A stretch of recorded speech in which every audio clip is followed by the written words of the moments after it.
Bonjour, je me présente, le professeur Alphonse Lumette. Je suis là pour vous parler du feu.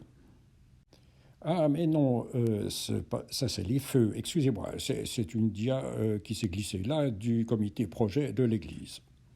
Ah, voilà.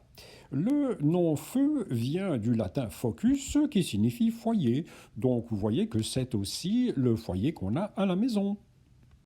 Le foyer, c'est un endroit dans la maison où on fait un feu de cheminée, un endroit où on se sent bien, où on a de la lumière et de la chaleur aussi.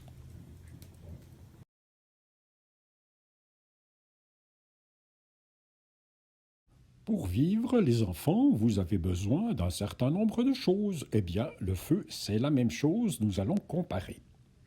Pour vivre, tout d'abord, tu as besoin de respirer. Ensuite, tu as besoin de manger. Enfin, comme le feu, tu as besoin d'énergie, de chaleur. Et voilà, si l'on a ces trois choses, on a du feu.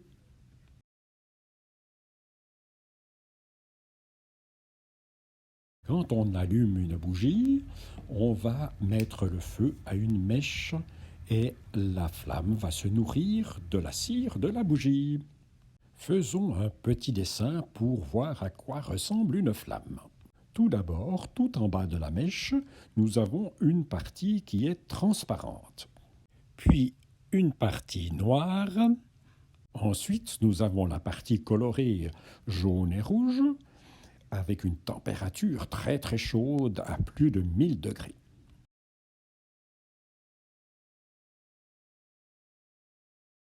Il y a très très longtemps, l'homme a appris à faire du feu pour pouvoir l'utiliser.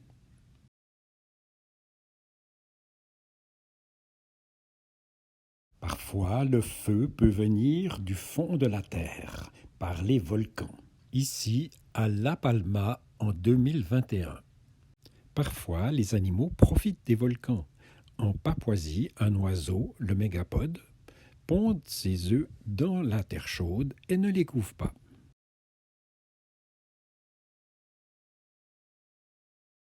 Les termites, par exemple, sont des insectes qui résistent au feu en ajoutant à leur nid une substance anti-feu.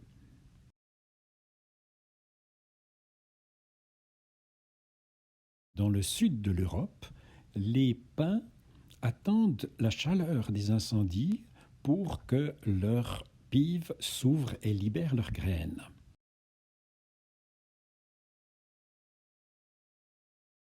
À cause du réchauffement climatique, certains pays sont devenus tellement chauds, comme l'Australie, que les incendies y sont devenus épouvantables. Les animaux et les plantes qui survivaient à quelques incendies commencent maintenant à disparaître. Dans la nature, le feu peut être dangereux ou très utile. C'est comme dans la Bible. Des versets nous le montrent comme un feu qui punit ou qui réconforte. Dans les psaumes, il est dit « Alors l'amour ardent que j'ai pour toi me brûle comme un feu ». Que nous puissions chacun avoir une flamme en nous pour Jésus.